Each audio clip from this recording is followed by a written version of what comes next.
Station, this is Houston on Space to Ground 2. Are you ready for the event? Houston Station, ready for the event. And Houston, ready for the event. European Space Agency, this is Mission Control Houston. Please call station for a voice check.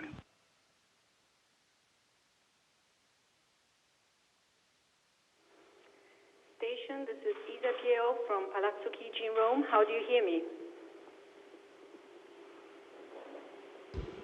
Palazzo Chigi, Rome, this is Space Station. We hear you loud and clear. Palazzo Chigi, Rome.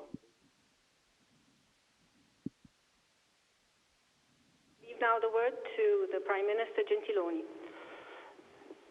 Grazie a Paolo Nespoli, anche noi lo sentiamo forte e chiaro e lo vediamo anche, quindi vediamo Paolo Nespoli in un ambiente nella stazione spaziale e credo che lui non ci veda, quindi gli descrivo brevemente dove siamo. Siamo nella sala cosiddetta dei mappamondi a Palazzo Chigi, ci sono dei mappamondi attorno a noi.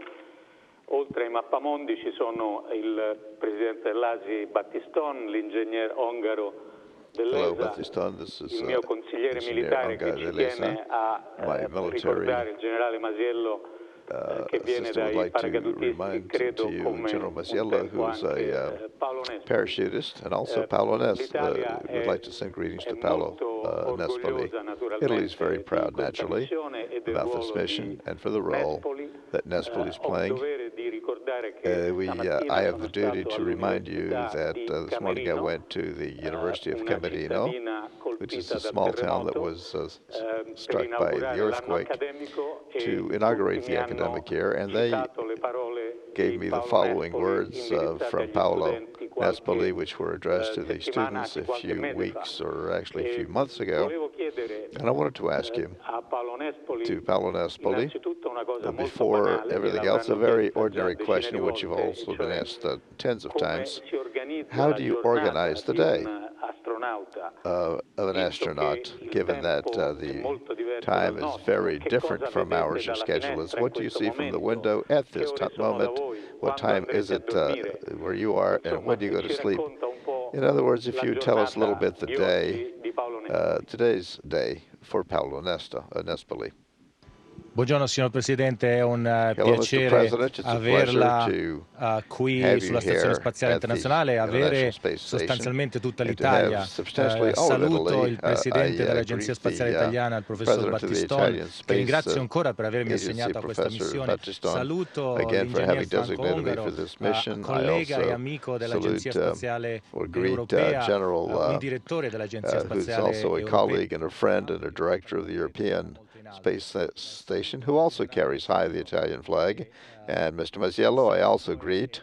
I remember very well from the good old times together. The space station is a out-of-the-world environment. We are a place that's outside of the world. We are human beings who are projected into the outside. It seems like an incredible thing to be up here. Everything is an artificial environment. I was working with one of these models, and I had to lower, and I noticed while I was beating against the walls between me and the universe, there's only 3 millimeters of aluminum. But however, it's very precious, 3 millimeters of aluminum, because this module was built in Italy, and what brought us to work to be able to give our important contribution to this, which is an effort by the humanity to go beyond. Our day, I should say, is pretty full. In fact, it's extremely full.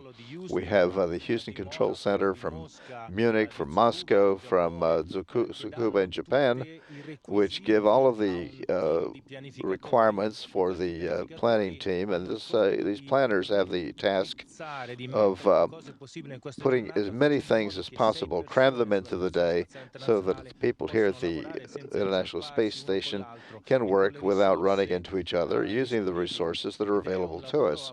And it is a rather complex work. For example, we receive a timeline, a daily timeline. And so to be a good astronaut, you have to be able to follow only that what they tell you to do, because if you do exactly what they tell you to do within the time frame they give you, then everything works well. But if a problem arises, then things begin to go a little bit askew, and that requires a lot more work to make things work. Our day is passed, I would say, about 50–60% of our time in scientific activities or technological activities, and so activities involved in using the space station.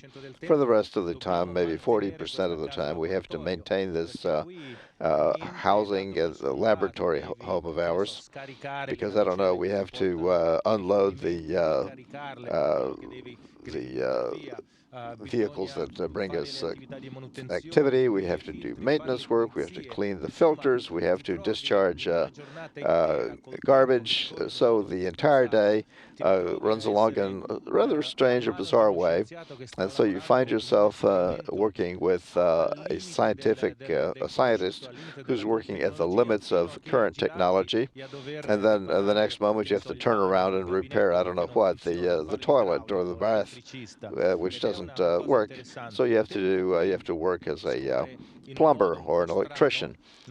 Here, the time passes sort of a strange way. We don't have any external reference points unless we go to the window, to the cupola, which is another Italian jewel. The problem is that turning at our orbital speed around Earth, we have a dawn and a sunset every 45 minutes. And so at the end, we have the equivalent of 16 days, 16 dawns, 16 dusks in a single day. And so you completely lose the sense of time. It happens to me in the evening when I have to, say, go to the cupola to take some photographs, and there's noonday sun. It seems strange to me, but it changes your sensations of time. It's no accident that I have two watches on me. One is 24 hours, not 12, because here it's not easy to know whether it's 11 o'clock in the morning or 11 in the evening. And so the situation is a little bit complex, but this helps us understand. It makes us understand how time, and in fact, time measures and perception of time is an extremely subjective thing and not objective thing, the understanding of time. Well, it's very interesting, this particular mix between very high-level work of a scientific nature and domestic work, which you do, which the astronaut does in order through a variety of ways aboard the space station. And another curious thing that I wanted to ask you about of Paolo Nespoli is, how are the relations within the space station, within the team that works on the space station? I believe that Paolo Nespoli is a representative, a European representative among Russians and Americans, and it seems to me that the space station, from this point of view, is a place that is very privileged in terms of relationships among the various countries, which in some way enables you to remain beyond and very far from normal geopolitical tensions. The political tensions, of course, happen even aboard, or do they also happen aboard the space station, these geopolitical tensions? It's true the space station has 6 team members, 2 Russians, 3 Americans, and 1 European representative from the European Space Agency, an Italian in this particular case. It is a place in which is confined and isolated, a place in which I can say, well, in the evening I'm not going to go out and take a walk or go out and have a pizza with friends. You are forcibly here. We are forcibly dividing per force a restricted space with 5 other people. During these days we are there was a joke. How do you say something that we joke about or laugh about? It happens once in a while that we're different modules, but in some particular reason, perhaps we might have all four of us in one corner, one on top of the other.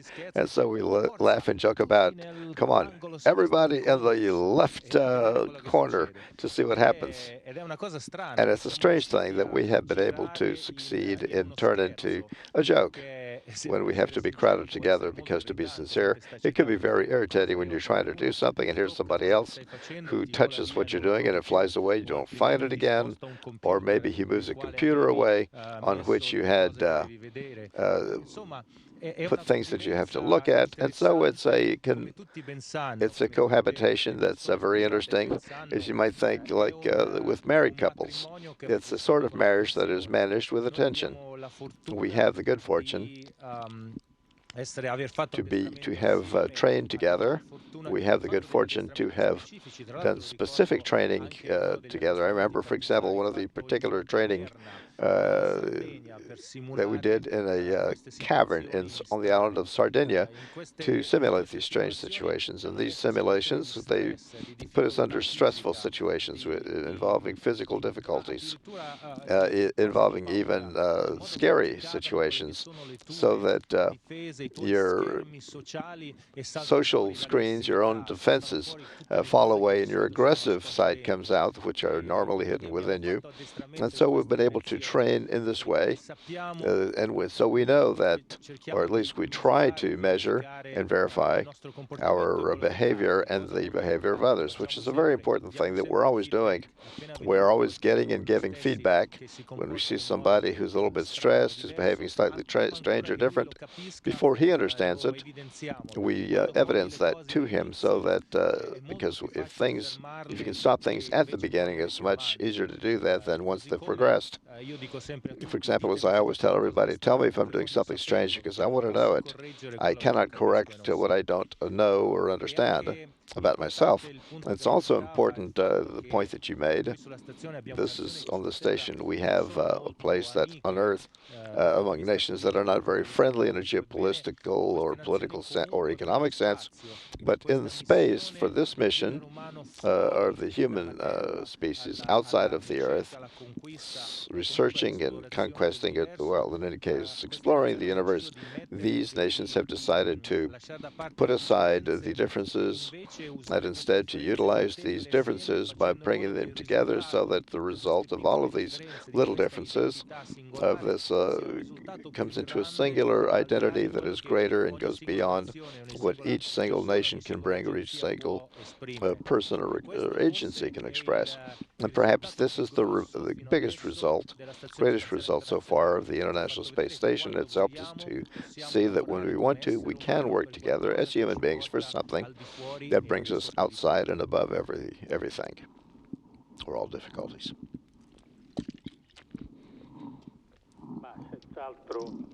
Well, it goes without saying, I think this is an important, very important value for the adventure in space and the research in space at a distance from which you see the Earth.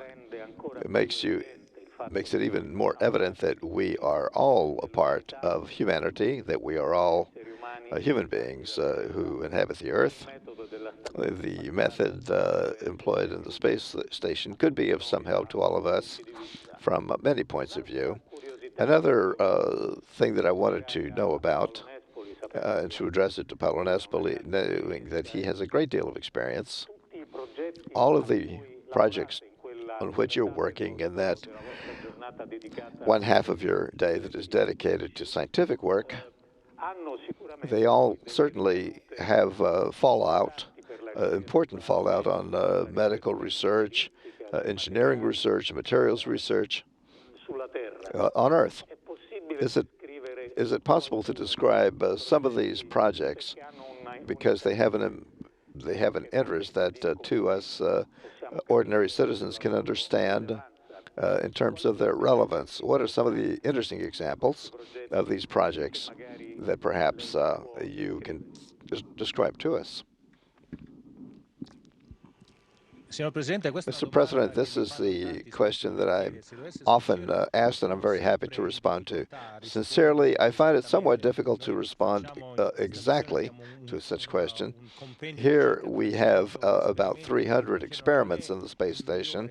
The question is, which is the best, which is the most interesting, which is one that gives the best results? And that's not so hard to, not so easy to respond to, because most of the experiments have to do with basic things, with basic knowledge, things that for me also is difficult to understand.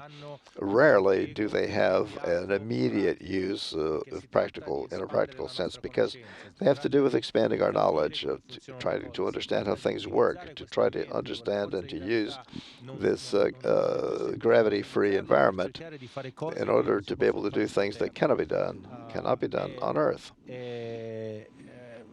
And I don't know examples that come to mind.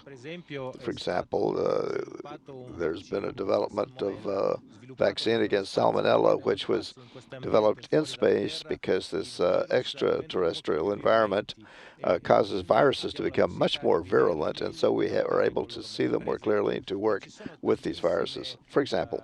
But there are so many applications that slowly, little by little, it's hard to say little by little, but they arrive and they enter into the life, daily lives. For example, lubricants that behave differently. It's really hard for me to understand exactly to these questions in a precise manner. Something that I always tell students is that, or to kids, young people who are very able in doing web research, they can go to the city web of NASA, the European Space Station, or Space Agency, and also the Italian Space Station. On these sites that contain complex and simple examples of what we do, things that have been seen and done in space and then which have arrived back to Earth.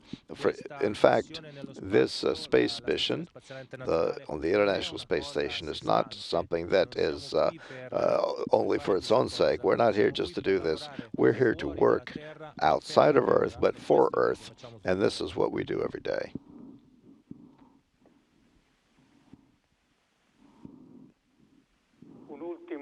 One last question on my part to Paolo Nespoli is, I'm not sure if there's a conflict of interests, but I'm curious about your opinion regarding space activities, commercial space activity, space tourism, so to speak. A gentleman of my age who is not prepared scientifically nor physically, as Paolo Nespoli would be, who's in the future, will such a person some year to be able to go into space through space tourism? I am convinced that absolutely yes, because after having been in space, I understand and I believe that there are at least a couple of things, unique things that this environment allows you to do, which are worth doing and make this trip worthwhile. And those are the sense of gravity, the ability to turn over within this, to overcome this gravity that keeps you tied to the into your chair or on the ground, instead to be able to become sort of like a Spider-Man who can do and lift things that are very heavy. It gives you an incredible sense of freedom. And then there's the capacity of being able to observe Earth from here, to see this planet in a completely different way, and to extract yourself from the reality or the atomic everyday reality. I tell kids always to be on Earth is to pretend to look at a painting with your nose right against the canvas. You don't see it. What can you see? Maybe the pupil of Mona Lisa, maybe just a little tooth. But if you want to see this image, you've got to pull away from the painting to be able to understand what it really means. And this vision of Earth is something that is really incredible. I would say that all of those who will come here will have the knowledge of having been improved Earthlings, and these things will make us become. This will make it become a place that everybody wants to go to, given the possibilities for commerce, for commercial activities that will bring us here. A little bit today, it's a little bit like you take the plane if you want to go to New York or to Maldive Islands or somewhere else on vacation to seek out something that you don't find at home. I'm convinced this will happen in the future. I don't see any conflict. I do not see any conflict with the activities that we're doing today. The governments must do that which is that private persons cannot do. But at the moment, the private agencies can come to space and to have their own vehicles. The governments will then have to concentrate on, I don't know, go out to Mars, go beyond, to do things that remain impossible to the private sector. I hope, with consideration of your question, somebody a little bit older without the training of an astronaut, whether such a person go to Spain, my answer is absolutely yes. I believe in this regard in a few years that there will be the possibility, in fact, it already has happened, even for me to be able to buy a ticket and come back to space and to experience again this joy of being free of gravity, to be able to look at the Earth and no longer to be attached to a timeline for daily activities that follows you on a daily basis, but simply be here to enjoy this place which is really out of this world. Thank you. And certainly, this will be helping us to be more human. Thank you, Paolo Nespoli. Mr. President Gentiloni, I thank you for having been with me for us here at the space station, the International Space Station, and I thank the President of the Italian Agency, Battistone, and the ESTE Director, General Masiello. I thank all of you. I thank Italy for having and for continuing to participate in these projects, which are extremely complex, but extremely important. All together, we can go beyond and continue in this manner. Thank you. Thank you. Station, this is Houston ACR. That concludes the event. Thank you to all participants from the European Space Agency. Station, we are now resuming operational audio communications.